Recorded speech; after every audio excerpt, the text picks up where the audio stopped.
Hello, everybody. Hi. Hi.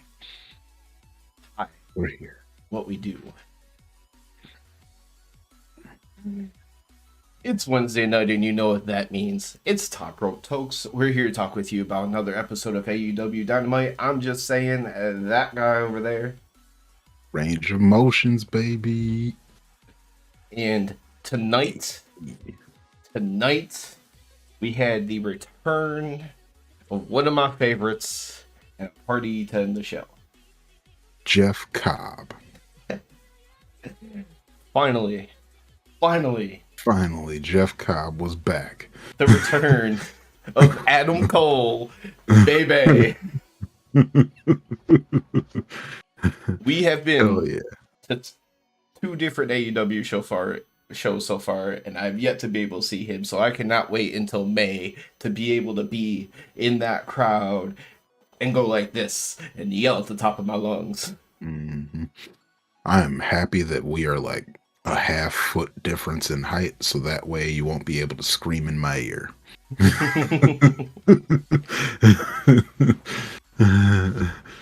That half foot in height definitely played out when we were at Blooded Cuts, and you could see one of us clearly on camera and not the other. Yeah. It worked out really well at Clash when we were standing room only, and it's like, yeah, you can stand in front of me. It'll be fine. I can see. But no joke, it's what I'm most excited for in May, is to be able to finally see Adam Cole in that ring. Because, I mean, right now we have no idea what the card's going to look like. Right. We just know that we better get some Adam Cole on that card. Because, yeah, unfortunately, the first time we went was when it was... Was that? That was Blood Cut, so it was right after he got injured at Forbidden Door. Yes, that's what it was, right after Forbidden Door.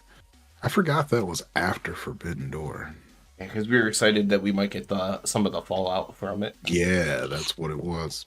Because that was like the week or two after or something like that. 3 days. 3 days after. I knew that. Yeah, that's what I meant. I think Forbidden Door was June 26th, and we went June 29th. Yep. Okay. All right. Yeah. I don't know why that slipped my mind. And it'll be... That means shortly after we go to this next show that we get to go to, we'll be wrapping up on 1 year of doing this. What? Excuse me. Speaking of long time periods, because they said numerous times, obviously, he had been out, Adam Cole, since then. 9 months. 9 months. Yeah, and then, because, yeah, obviously, All Out, he wasn't going to be there. But tonight, we got to see him face Daniel Garcia. And unfortunately, at the end of the night, it kind of hinted towards one of my worst fears to be true. But we'll get to that in a moment. Oh, I think you nailed it on the head while we were watching the show. Garcia is somebody who is relevant enough. He's a very good worker. So it's a nice way for Cole to come back. Yeah, like after coming back off of a head injury, good idea to work with someone like Daniel Garcia, who you know for a fact is not going to hurt you. I mean, they definitely play with the story of doing things that would risk further injury because he got piled. He took two different pile drivers. Yeah, he took 2 pile drivers. So, yeah, but just the way Garcia does his pile drivers is so safe, though. Mm-hmm. Like, you could tell his head got nowhere near the mat, but it still looked effective. The first one looked kind of scary. The second one, you could clearly see him do like the falling backwards to cradle him. Mm-hmm. And that was good to see. But they definitely played into the story because after that first pile driver, Adam Cole held his head, neck area, rolled out of the ring. The ref did the whole checking on him. Yeah, he played into it pretty well. I think overall, I think this was just a solid first match back for him. You know, like I was saying, I didn't think it was going to be anything special, but just something to get that first match back in. And with Daniel Garcia, it's going to at least be to a certain level of good. Right. You get to lead into the new show All Access. You get to have the fans be excited because after that long, it didn't really matter what else could happen on the card. He was going to get some of the loudest pops of the night. And you and I talked about the crowd wasn't great, but it wasn't just for Adam Cole because those chants directed at Daniel Garcia were loud. Mm-hmm. Yeah, just before they went to the break, the You're a Wrestler chants were going pretty loud. Mm-hmm. I actually was a little bit upset because it was a loud chant, it was going strong, and you got to hear it for like 5 seconds, and it was like commercial. I was like, oh, come on, the crowd is so hot right now. Yeah. Because, yeah, the crowd wasn't bad, but they just were.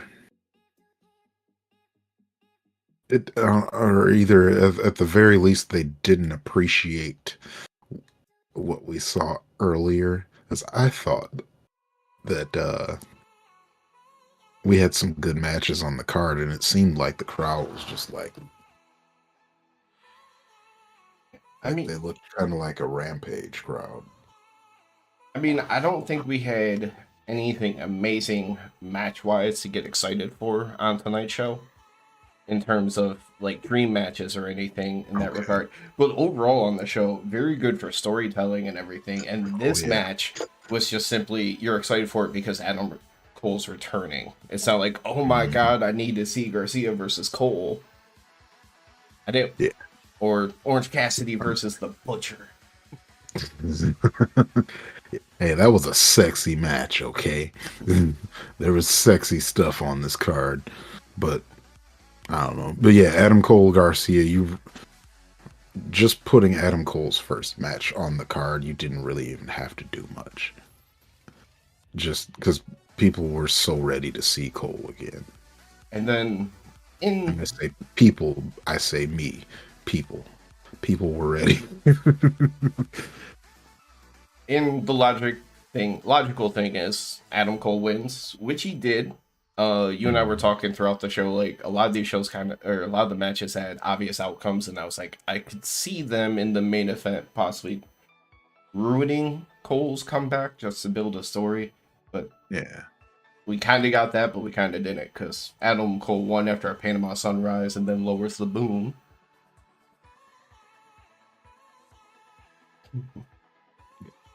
The boom. So many streamers after the match. Oh, bye. Yeah, you would have thought he was the new champ. I've seen champions get way less of a celebration.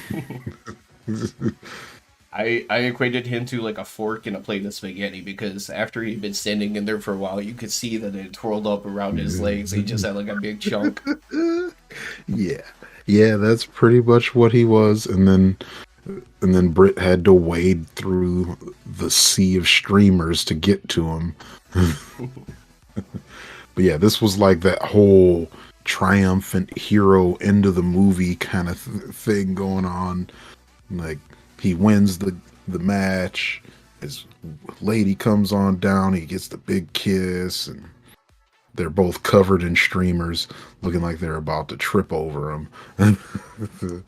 So after all that happens, Judas hits, Jericho walks down to the ring. He kind of gets like a half step into the ring, like looking over Garcia before pulling him out and then walking with him up the ramp. But he kept doing this like little pause where he starts to look over his shoulder but stops, so he doesn't actually look at Cole. He does it at the base of the ramp and then up on the top of the stage. Yeah, he does it both spots there. He never turns around and looks at him, but are we about to do? He's the next person to get locked into the Jericho thing that's going on? Yeah, like, here you go. You just signed up for 3 months at least of Jericho. All right. And if Groundhog doesn't see its shadow, then you got 6 months of Jericho. Which means we know And if it's the BCC, you got a year of Jericho. And we know within, what, then probably 2 or 3 weeks, he's going to have a match set up with Sammy. Oh, yeah.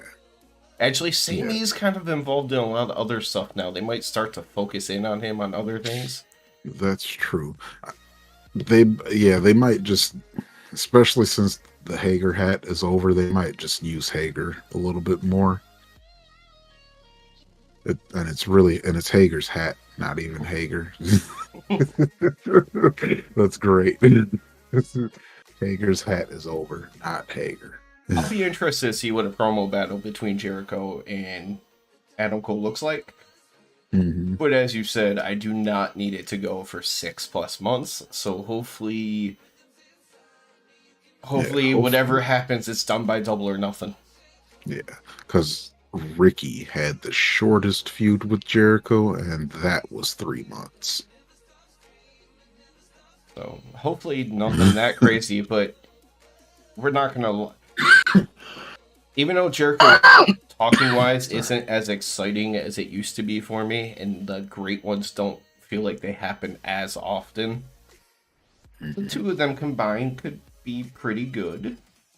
Yeah, Jericho, it seems like he doesn't really deliver like amazing promos anymore. It's just they're always going to be a solid promo with him, but it's not, there's nothing that's super memorable like back in the days it used to be. And I don't know, that's okay though, because Jericho definitely is, at this point in his career, it seems like he's more here to help others get shine. And you gotta appreciate that. And one thing that's nice is, not saying this will happen, because obviously they're going to treat Adam Cole like a face right now. But Right. We saw what he did when he came in the first time. He went to heel Bullet Club, and then he brought in Bobby Fish and Kyle O'Reilly. Don't see that happening anytime soon. But at least whatever he does get involved in, by going up against the JAS, there's the possibility of him having friends and him getting involved in bigger things that way. Yeah. It's weird to me to see him by himself. Like, I just always expect him to have somebody behind him. So we shall see. I'm just excited to have him back. Yeah, I'm excited to have him back. Please, like 1 month tops, JAS. That's the max. Do not stretch this to Double or Nothing. Even I don't even want it to go that far. That means Although we have I'm pretty sure that's where it's gonna go, but I don't want it to go that far. I feel like it'd be hard to have a really big Dynamite planned with the spacing that we have left. Mm-hmm. For him to have a big blow-off match with Jericho in between now and then. Because there's going to be a big Dynamite, but then you're talking about it probably being within the next few weeks. But I haven't seen anything promoted that way, so it's weird. You know what the big Dynamite's going to be? May 10th in Detroit. Motherfuckers. I'd be excited for that. Y'all better give us a good ass Dynamite. But it's way too close to Double or Nothing. I don't care. Okay? We're getting pay-per-view Junior in Detroit on May 10th. Oh, make no mistake, Please. It better be a good fucking card. And the Rampage has to be better than the last Rampage that we went to. Yeah. And like I said, just because of how big the last show was, I feel like they gotta give us a good card. At least, like something. Especially when it's, 11 months apart between when they're here. It's not like in Chicago where they're there like 8 times a year. Yeah, like sometimes twice in a month. Shit. I don't know. You had mentioned earlier, that we got Jeff Cobb on tonight's show, but before we get into the match, I feel like we got to talk about Alex Marvez going backstage with Kenny and Don Callis. So, okay. because I mean, it very much was a story throughout the whole part of the match, and then what happened after. Yeah. Don basically admits when they're back there, they grabbed Hangman, but it's Kenny that was the one who assumed that Hangman hit him. It wasn't, Don Callis pointing at him or anything. Mm-hmm. Yeah, and Don Callis is such a fucking master manipulator. And he's like, why is that? Why did you go to Hank? Like, he completely turns it on to Kenny immediately when he was the one on trial 5 seconds ago. Right. And Kenny says that Hangman had hit Don before, but Don says he's going to smooth things over with Hangman. So just worry about your match, Kenny. Like, take care of business. I'll go handle things with Hangman. Mm-hmm. You nailed it. Master Manipulator. One of the nice things I think about this is usually you just hear them talk about people being a really good manipulator, and then maybe an explanation after the fact. But this you see as it happens. On display. Which makes for a great story. Like, Takeshita's going to do something at some point. You just don't know what it's going to be. Yeah, I'm excited to have him as part of a story. I really don't think that you should turn him heel, though. But I don't know. I think he'll be good at whatever the hell he does because he's Takeshita. So going into the actual Kenny match, he's actually backstage getting ready to go out to the ring because Cobb is already in the ring at this point, and they show Tony Schiavone run up to Kenny backstage to inform him that because there was a Hangman promo, and they're talking about everything, and Don goes to apologize to him, and BCC attacks everybody. Basically. Yeah, BCC. Basically, BCC just jumped everybody today. That's just what they do. They just jump everybody. It's worth noting that he was apologizing to Hangman. Mm-hmm. Well, this was all part of his bullshit. Mm-hmm. He knew the BCC was coming out.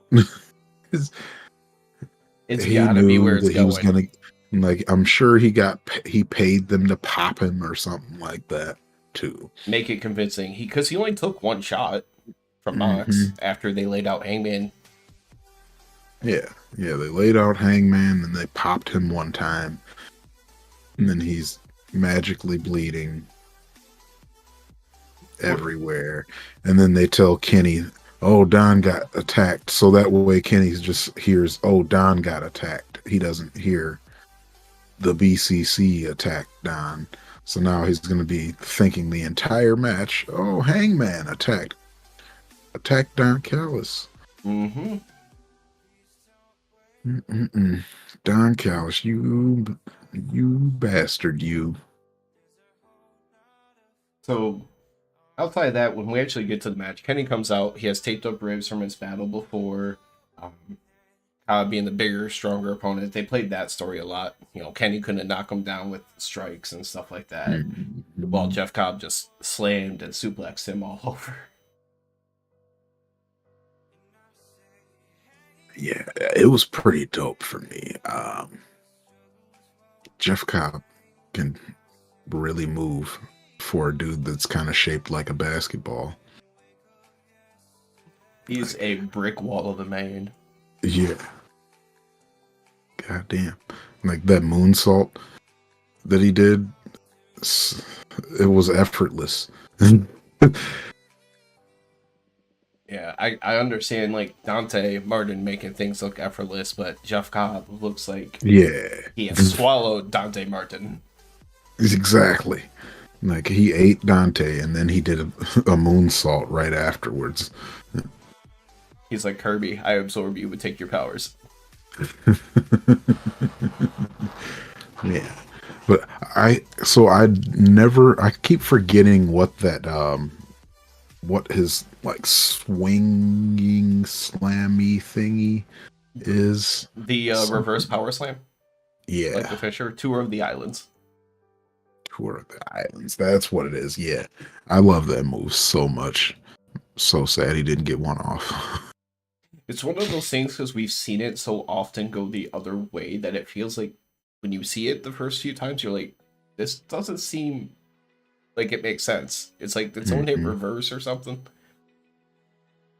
Yeah. Yeah.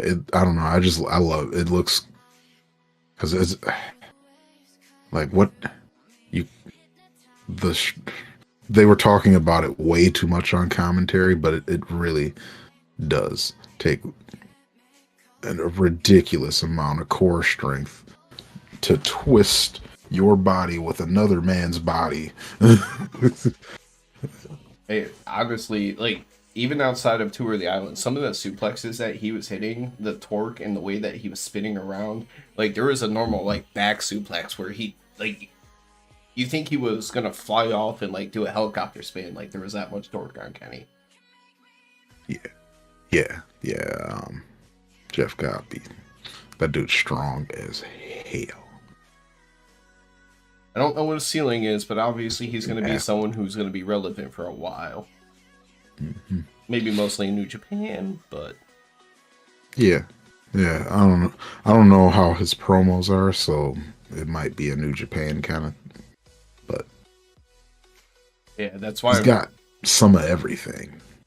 It's the promos, which is why I'm like, I don't know what his ceiling actually is, because you can always find a way to have a breakthrough. It could just be a character thing.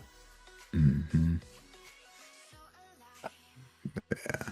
This match was for the IWGP United States Championship, but on a regular episode of Dynamite, did you think this championship was changing hands tonight? No, not a chance. Not a freaking chance. I like that Kenny is wrestling singles on AEW TV because the trios thing was cool, but I'm really like, this is really my introduction to Kenny, and he's so much better as a singles wrestler. Like, he gets to show himself more, and you saw right on the Titantron when he was coming out, it says best bout machine, and you just want to be able to see those best bouts. Yeah. Like, I hadn't seen the best bouts, and now I'm starting to see why he's called the best bout machine. Because put him in the ring with anybody, and it's going to be a 5-star match. Because Jeff Cobb actually hit a V-trigger, and then was going for a one-winged angel. Kenny slipped out of it, hit his own V-trigger, then had to use the ropes to help hoist that big boy up and hit his own for the win. Hey, you gotta do what you gotta do. But he got his one-wing angel. It's all about what happened after the match in this case, though. Continuing other stories. Oh, boy. Yeah. Kenny gets that win, of course. BCC. Of course. Can't just let him have a win. They surrounded him while he's just like in the ring all dying. He just fought a big dude and got his butt kicked for like 15 minutes. He's struggling. But Bryan Danielson came out, and he immediately comes to Kenny's defense, and you're like, oh shit. Here it is. Here's the separation of the BCC. He's got that disappointed dad look. He's giving it to all of the BCC, and then he decides that he's going to join them in their heelish antics. Because he pulls up Kenny, and then Kenny goes to swing at, was it Wheeler on the apron? I think it was Mox he was going for. I just know it was over on the right side of the ring, and when he took that swing on him on the apron, turns around, that running knee. Yeah. He hits him with the running knee, and Danielson is with it. He is with the BCC. The group is fully heel. I love it. They just stomp away, attack Kenny. Security starts to come down. Danielson has him in a submission hold, covering his nose and mouth, so he's passing out. But security's trying to help, and the rest of BCC's just taking care of all of them. Kenny passes out in the ring. You got a full heel group, just like you said. Love it. Because what it is we needed a heel faction higher than JAS. At least more serious, because JAS is a lot of comedy. JAS is funny. And you can't really take them seriously up at the top. Or at least I can't. BCC, though, very much can be that top heel group that we've been needing, and they're about to fuck some shit up in AEW like this, and I like it a whole lot. So since that part's done, now I can actually take the time and say, how's it going, Rex? Thank you for stopping by. Hey. It's just thanks for stopping in. The actual, like, the cutting up of the video and everything, like, we make sure we get to the chat. We just kind of got to space it out a little bit here and there, unless it's topical, if that makes sense. Mm-hmm. Yeah, topical creams on the face.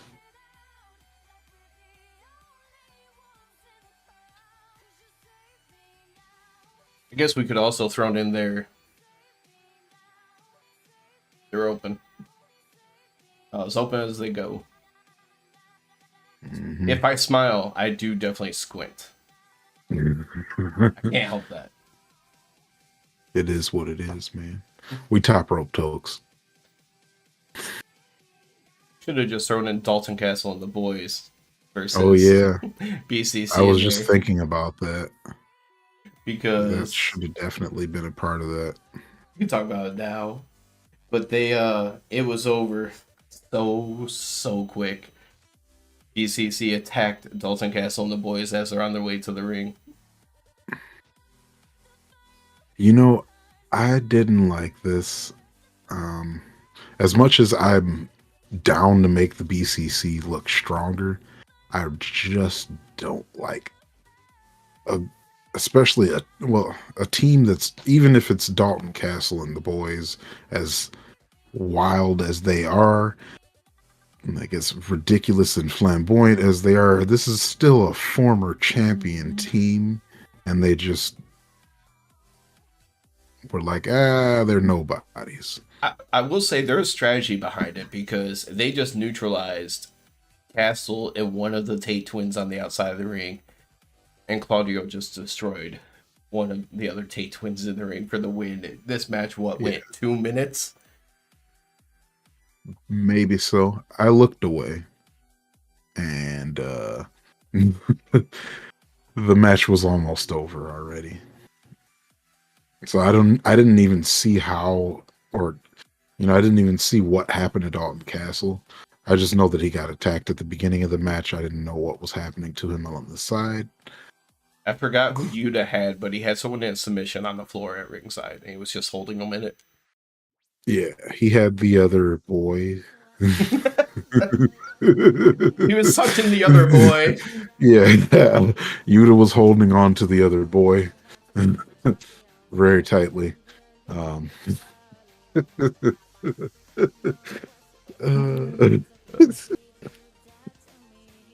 While Mox was holding on to the other guy. It'd be Dalton at that point. Yeah, that guy that was in his underwears. He was holding on to that guy real tightly. And after all the tight holding, the ref was like, "Hey, stop this! Too much tight holding." Sorry, that was just too much fun. I'll have to remember to go back on this one specifically and cut it up and like push it back in. Yeah, we got to get them tight holds in there. We got to push those tight holds in there. Oh yeah, since we're talking about Dalton Castle right now, I want more Dalton Castle. I want the theme song. I want to be able to hear it more often. Yeah, I just want more Dalton Castle in general. I don't care how it happens. Except for like a 30-second squash. We don't need any more of those. But give me more Dalton Castle.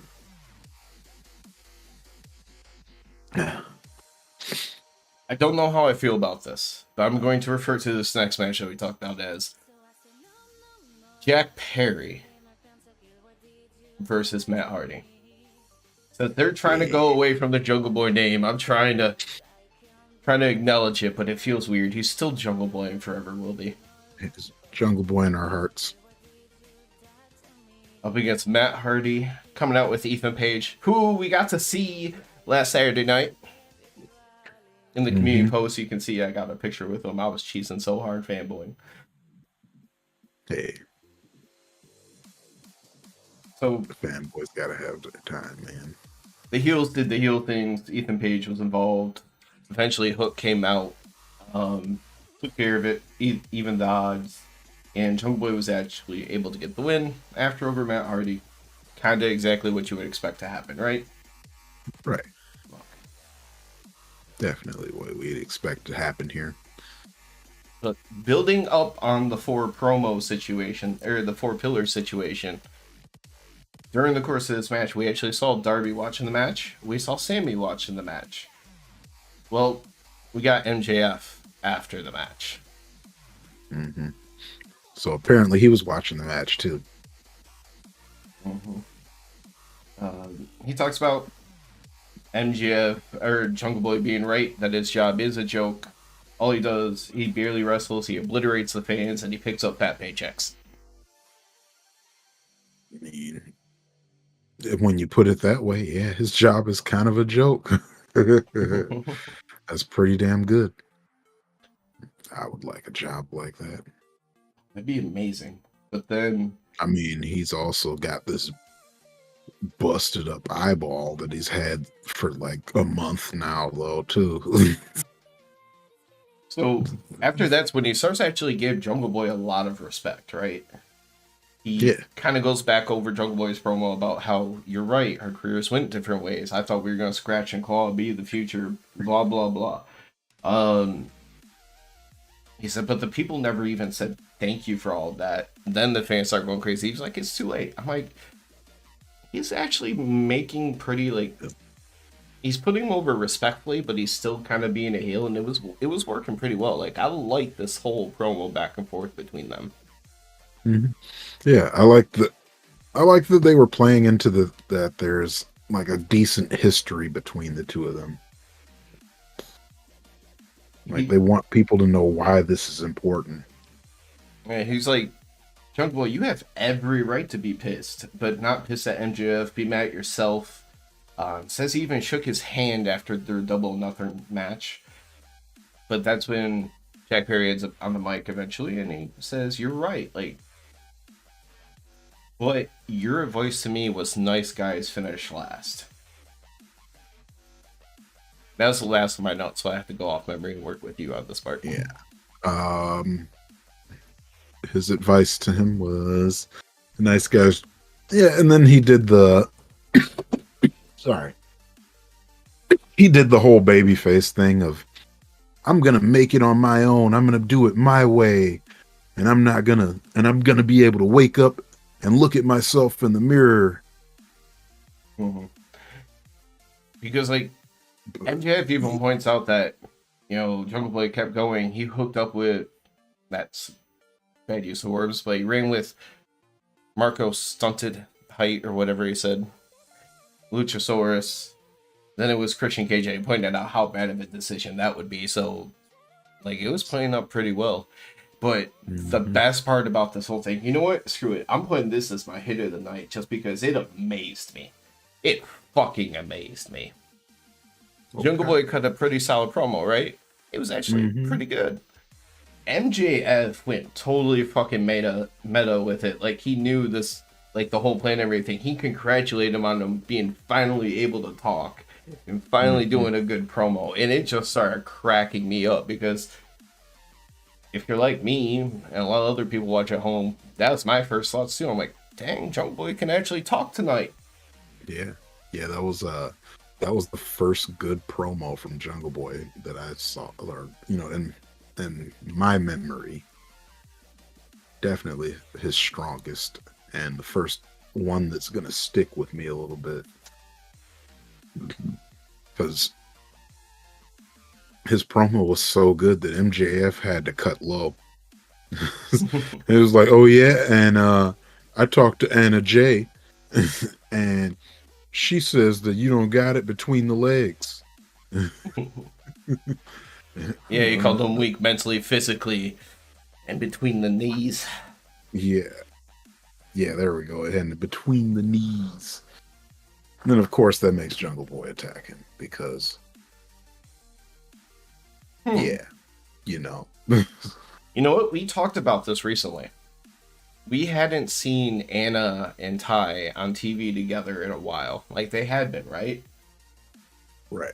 Is this something that's going to get her involved and maybe they're done with them being together and Anna Jay will end up being there with Jack at some point? Like you bring her name up, it's kind of hard to let her be a heel after that.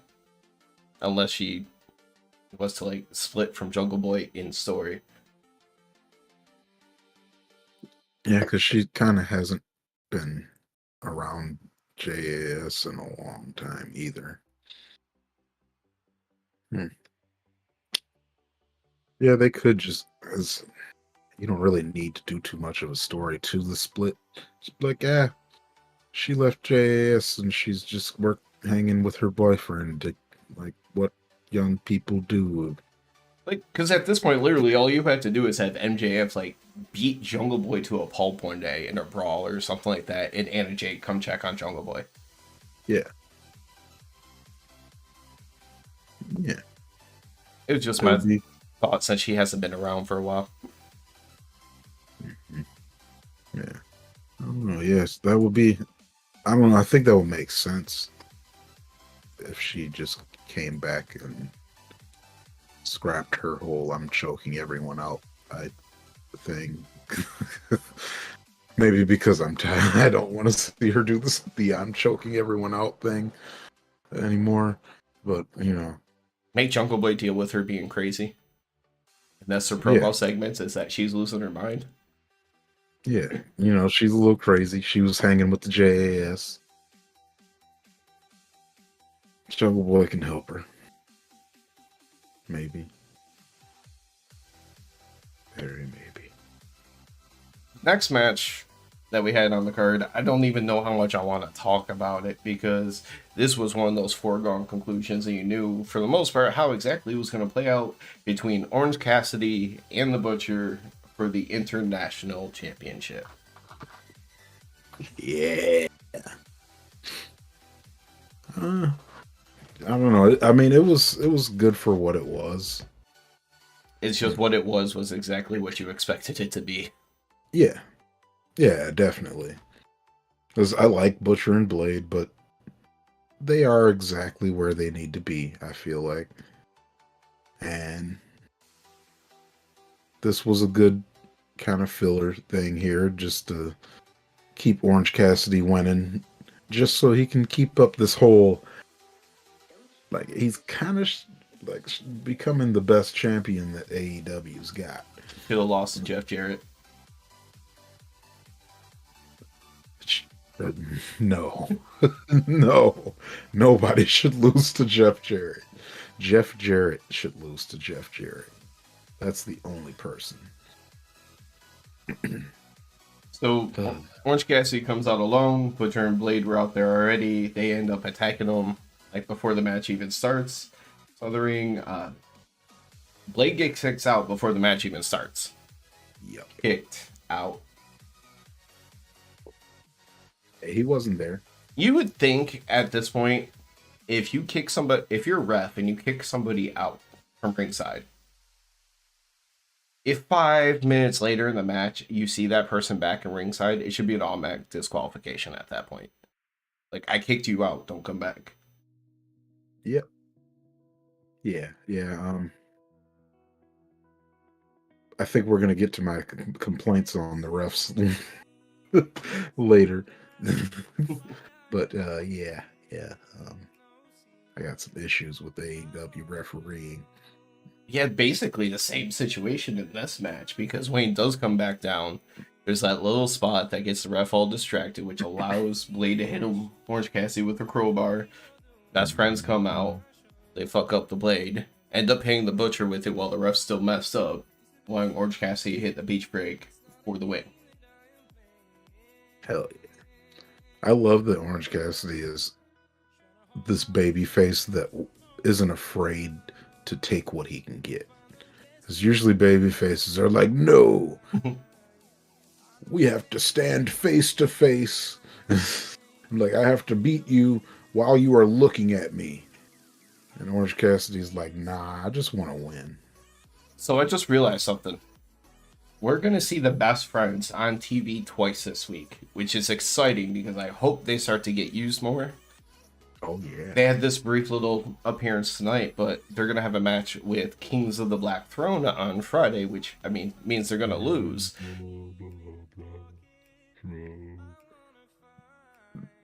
Yeah. Yeah. Anybody against House of Black right now is going down. But I still like having them as in a tag team match with 2/3 of the trios champion. I still feel like this would be kind of logical for what I had been talking about. A great time to work Orange Cassidy into a trios with Best Friends so they can go up. They'll lose to the House of Black. We've been talking about it for a long time. They need credible trios. Yeah. Yeah, they don't have credible trios. But yeah, that's why this Kings of the Black Throne keeps happening. It's like, all right, well, we can have Brody and Malachi just tag together. Give them a slightly different name, and then that's what they could do while we wait for them to face the Elite again. Just a different version of the Elite. Mm-hmm. But because you know what? Will that even happen? Because their beef is clearly a lot more focused on BCC at this point. Yeah. Oh no, I was giving an example. Oh, I was just wondering, like, if they would, because usually, like, the champions do kind of stick around, but I'm like, they pivoted so hard in the BCC direction. Yeah. Yeah. But yeah, I was just giving it an example, but realistically, it wouldn't be the Elite. No. Not a chance. But yeah, we don't really have another trio or a group that can make a trio. Like, basically, you have factions that can put 3 guys out there, and that's your trios division, is factions that can put 3 guys out there. House of Black versus Dark Order.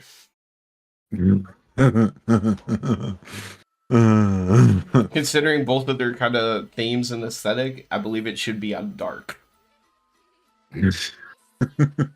It should be on Dark, in the dark. In a lights out match. Yeah, in a lights out match. On Dark, in the dark, in a lights out match. I like it. I mean, it would be stupid to watch, but I like it. It's like saying, oh, we got this black screen to watch for however many minutes this match takes. It's just one of those silly things, kind of like Adam versus Adam, or Cage versus Cage versus Page versus Page. Yeah, Cage versus Cage. Christian Cage, Brian Cage, Ethan Page, Adam Page. Page. Hey, 2 of them are believable faces. I was talking about that earlier, the Let's Go Adam chants. I loved, like, that was still my favorite Let's Go Adam chant, was the Adam Page, Adam Cole match. That Let's Go Adam chant hit hard when it's 2 Adams in the ring. At that point, you could also kind of tell it's the crowd's entertaining themselves, too. Oh, yeah. Oh, yeah. I mean, if you have that opportunity, you take it for sure. Like, they will never know who we're cheering for. So Friday night on Rampage, we're also going to get some kind of Taya Valkyrie match. I do not know who it's against because I completely forgot. Do you remember?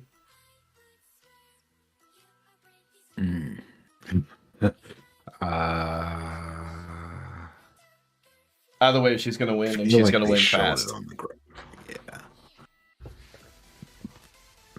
Yeah. She's gonna beat somebody.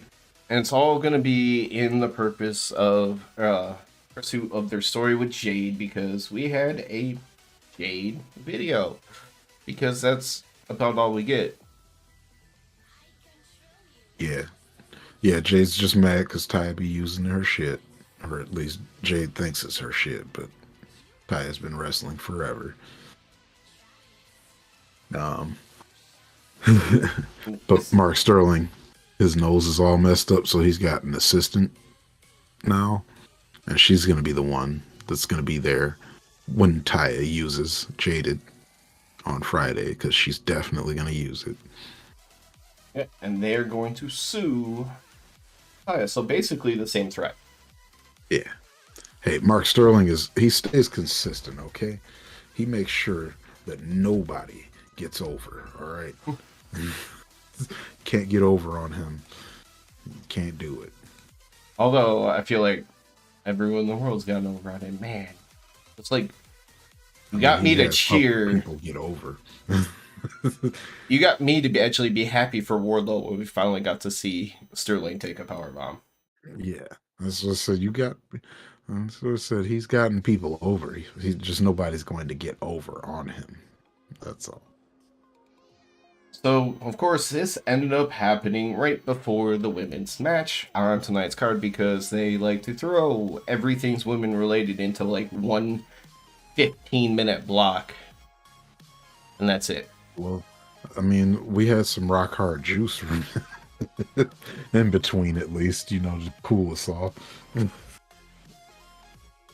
But yeah, pretty much. They were like, women's segment. We'll throw a segment with a man in there real fast in between, and then women's segment. Because Juices was definitely one of those like 30-second, like just talking at the camera promos. But then we got Ruby versus Willow. Should have built up to this match. So let's just knock the result of this match out of the way first, because it's obvious which way this was going. Ruby was winning this match. Yeah. The reason I was saying that is because now we just get to blatantly complain about all of the things that this did to piss us off. Yeah. So first off, Willow and Ruby work well together, so it was a solid match here.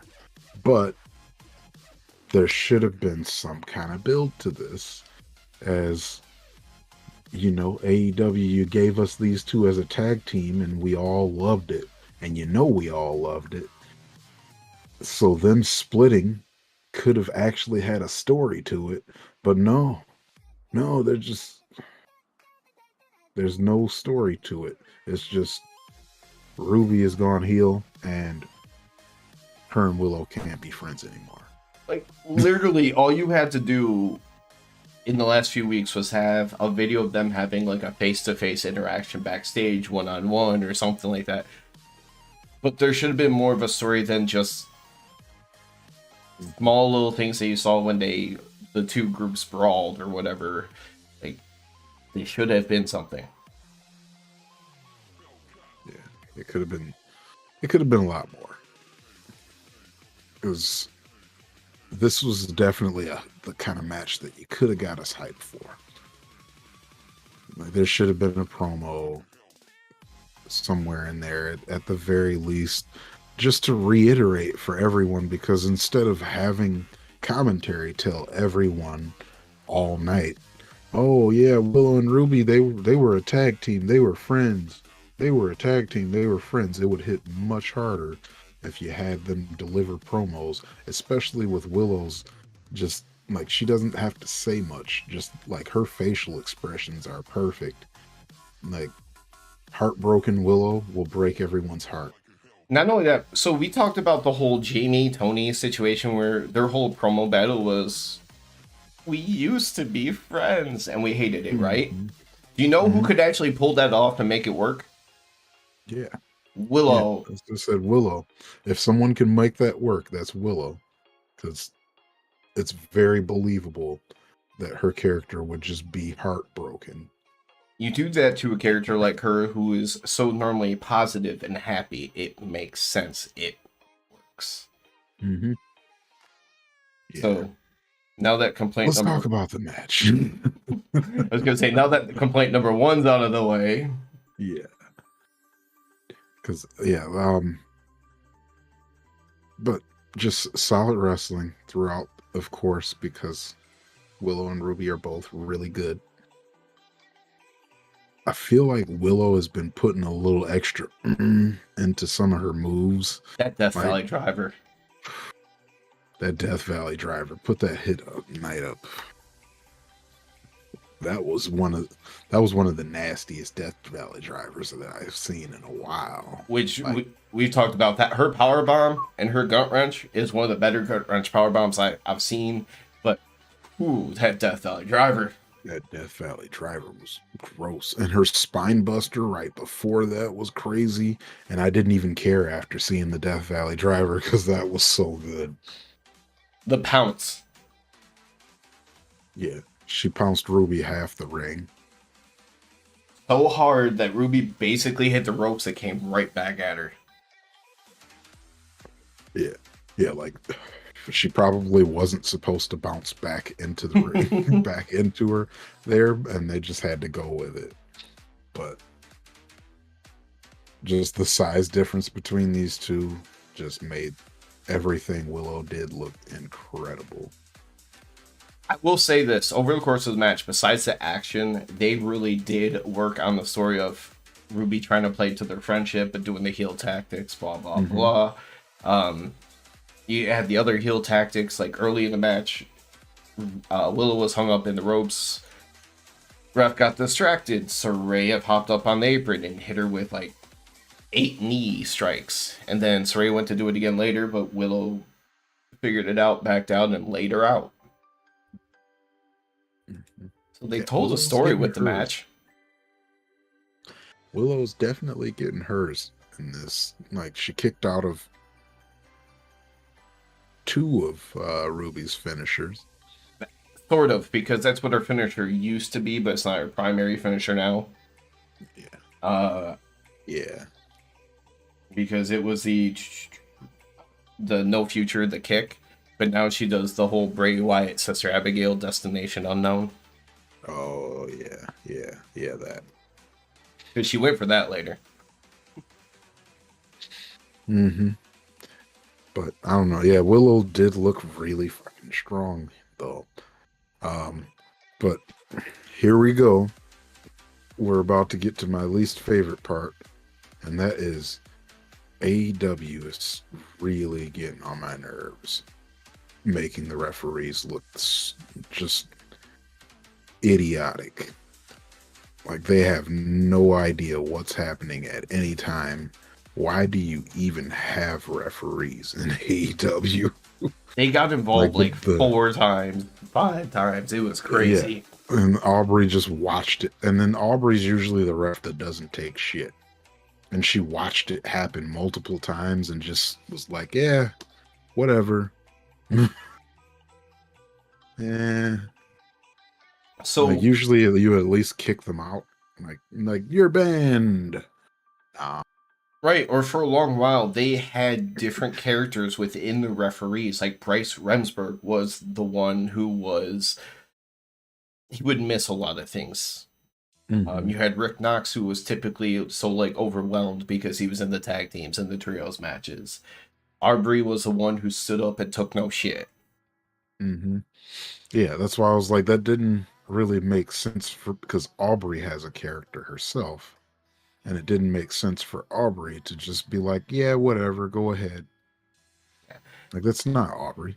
Because well before the end of the match, there was one time where after she was distracted, she turned around and you could clearly see in her reaction, she knew something was up, but she also knew she had to get back to refereeing. But at that point, like, there's no more excuses. Yeah, I was just like, oh, come on, man. So she saw the interference before. This time, she knows something happened, but she's just like, yeah, I just got to count. Because I knew it was bad news when Willow started to go not necessarily a top rope, but she was on the turnbuckles. Oh yeah. Because I'm like, usually when the bigger, powerful wrestlers start to go up there, there's a counter, right? Mm-hmm. Tony gets distracted, pulls on her feet. Counter spot. Ruby rolls her up, puts her feet on the ropes. Tony holds her feet down, and they cheat to win. Mm-hmm. And like, I guess Aubrey did her best with what they gave her. She made sure to not look up at all, but she should have very clearly saw it. It's just like they got to do. I don't know. They got to work on the positioning of the referees or something, because there's way too many spots like that, and that happen frequently where you're like, but the ref just saw that. And it was just the amount of times it happened in this match. It was excessive. Yeah. I did that more than once during the match, and I said, but the ref saw that. I'm like, well, all right. So after the match show, they decide to keep going after Willow, and they grab a chair, and they're about to sideline and injure your favorite person in the world by wrapping that chair around her ankle. I will fly to Missouri, mother. Shit. I will catch the first flight to Missouri. But instead, Rio and Sky Blue choose to run out, and they get their ass whipped by the 3 Outcasts. So it doesn't even really matter. Dude. Them holding up Riho to be spray painted again after they tried is so ridiculous because the size differential. It should not look like a struggle to hold her or anything, and it really did it.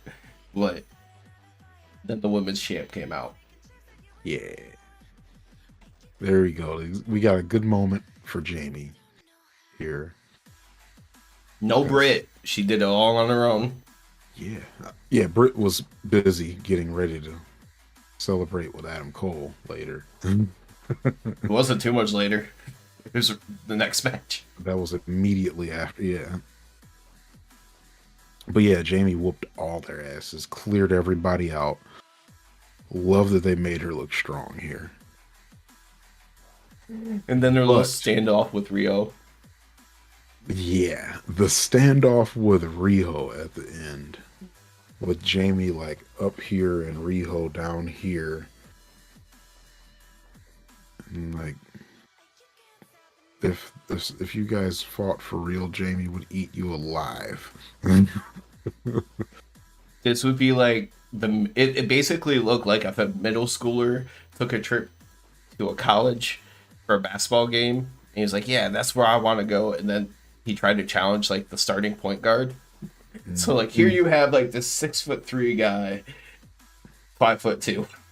Yeah, that's pretty much what was happening there, because Riho's probably like 4'11", 4'10", something like that probably. And I'm assuming Jamie's like around 5'7", 5'8". Rio is listed as 5'1". Oh, she's taller than I thought. She looks smaller than that. But you almost nailed Jamie on the height because it's listed when I Google as 5'8". Okay. I don't care that she's taller than me. Hey. I never care. It's usually on the shoe on the other foot kind of situation. Oh man.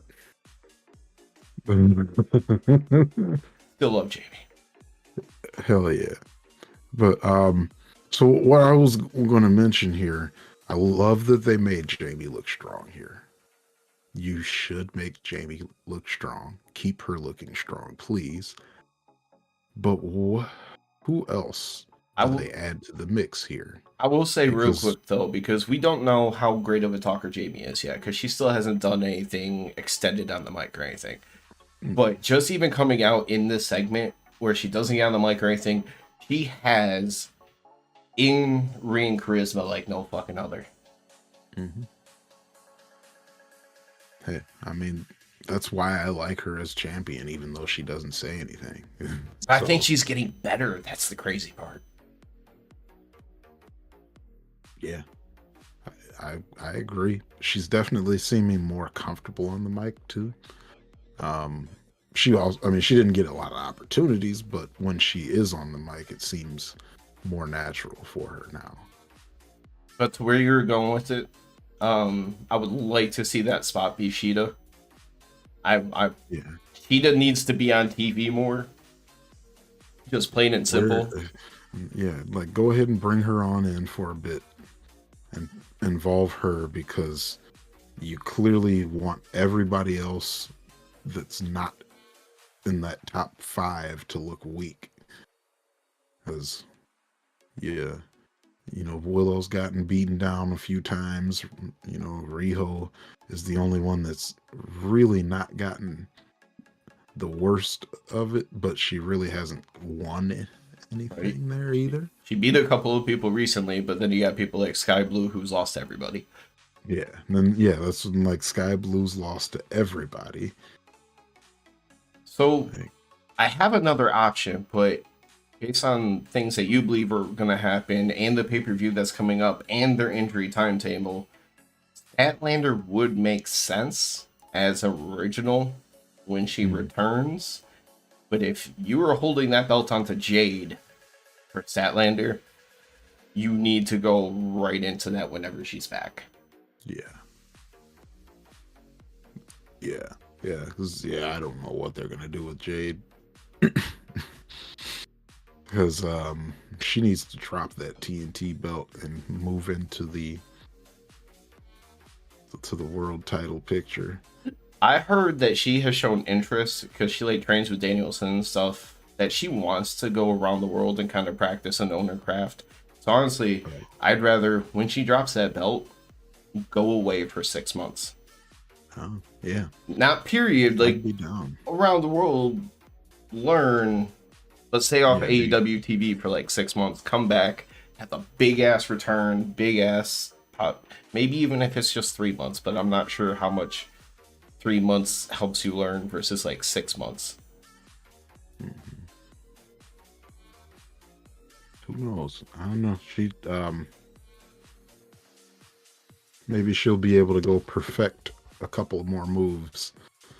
Because I feel like what they're doing with her, or what she's doing at least, is she's like, all right, I'll figure out a move, get that one down, and then I start working on another new one. Like, I like that she's not like, here's a whole bunch of shitty moves. She's like, I'm gonna work on this one, get this one down, and then I'll get a new one and add it to the arsenal. But not only that, when you're a powerhouse like her, you don't need to have the biggest move arsenal. So it would be able to just master a handful more moves kind of situation. And for her, it's also going to be, because we've seen her struggle with this, we've seen her be much, much better. Be better about taking a number of types of moves. Yeah. Just overall crispness, that stuff. Crispness, not Christmas. You want it to be Christmas? That'd be a hell of a way for her to return. Lose the belt at Double or Nothing, come back right as like Christmas gift. As our Christmas gift. Wow. I'd be sad but happy at the same time, because I'd be sad that she was gone that long, but I'd be like, that's a good gift. I just accept that gift. I just mean, Double or Nothing. If you go away for 6 months at that point, you're coming back December essentially. Yeah. Maybe the Full Gear pay-per-view right before it, or even Double Nothing, or just Double or Nothing to All Out. That's what, 3.5 months. Ooh, women's casino something match, and she's the Joker at the All Out, or Grand Slam right after. One of those big shows right there, you can have her return. But yeah, if she definitely, because especially since AEW's not doing anything with her, if she wants to do that, I think that would be incredible. It's weird to say that they're not doing anything with her when she's the champion and she's currently in a program that receives about 1 minute time on Dynamite and whatever happens on Rampage. But yeah, there's so much more that they could be doing. Yeah, and it's just even with they have the same move and all that, but you're not gonna give the belt to somebody that just signed. Like, oh, she's new. We're gonna go ahead and just keep the jaded / road to Valhalla as the finisher for the champion forever. Especially considering Taya's not the person that you give that rub to by getting that win. Like, usually when you have somebody that dominate, you want it to be somebody younger who's more of an upstart to try to build them. Taya's been doing this for a long time and everybody knows who the fuck she is, so. Right. She doesn't need help being established. Right. And at this point, with what you've done with Jade, when she loses, it needs to be to build somebody. Mm-hmm. Which I was really hoping it would be Kiera Red Velvet. More people we haven't seen on TV in forever. Yeah, I miss them as baddies. I need all the baddies back. You know, the whole benefit of factions, the fact that you can have people be around but not necessarily super involved, but at least you still get to see them. Yeah, I want all the baddies back. Team baddies over here. Layla Gray is a baddie, but she's not baddies. She's not OG either. Give us the OGs. Give us Red and Kiera. Yeah. Red and Kiera. Miss you. Miss y'all. No. Did we have everything covered already? Everything that's segment worthy, because the guns promo wasn't really segment worthy to me. Neither was really the Acclaimed with JAS recruiting them. Yeah. So yeah, anything that was segment worthy, we definitely got it. Sweet. That means we actually get to wrap up a decent amount earlier than we normally do. Not bad. Organize, new intro. Watch me find out there was some kind of technical difficulty that fucked up all of our recording, but... Oh, yeah. I'm like, why are we getting out here so early? Oh, yeah. We don't have 30 minutes of technical difficulties today. As far as we're aware of, but watch, when I go to edit in like a half hour to an hour, I'm going to message you and be like, so for whatever reason, it did not record audio. I am looking right at it. I see it reacting to you talking. I see it reacting to me talking. I see the picture frame. If it's not working, I would be so confused. I got my fingers, my toes, and I'm trying to cross my eyes, but they don't do that. But on the other, besides technical difficulties, because of the fact that we added that video at the beginning of the stream, we jumped right into it as opposed to like 5-6 minutes of bullshit, too. That's also true. That being said, before we do wrap up, that reminds me of some of the other stuff that you have to always get through. There's this little thing on YouTube that looks like this. Click it. Like, subscribe, share, all that good stuff. Yeah, click that buttons. If you're watching us on YouTube right now, you already know how it works. Yeah. We have yet to decide what we're doing, so I don't want to make any kind of announcement, but just throwing it out there for y'all. Can't really say what's going on as far as our typical watch-along for Rampage. Unfortunately, once again, because last 2 weeks, Rampage is being outside of its normal time slot. Well, this week, you basically have a pay-per-view leading into it, which, if we're going to watch it, kind of need to do it together situation, but then harder to do the watch along. So we're not sure yet. We're going to figure it out. I'll post in that community tab. Yeah, we'll figure that out for you guys. But Super Card of Honor is going to be so good. That's why I'm like, I have to see it. You gotta see it. So, but we'll figure that out. And either we'll see you Friday or we'll see you next Wednesday. Yeah. But hit us up, talk about wrestling, all that good stuff. Have a great night. And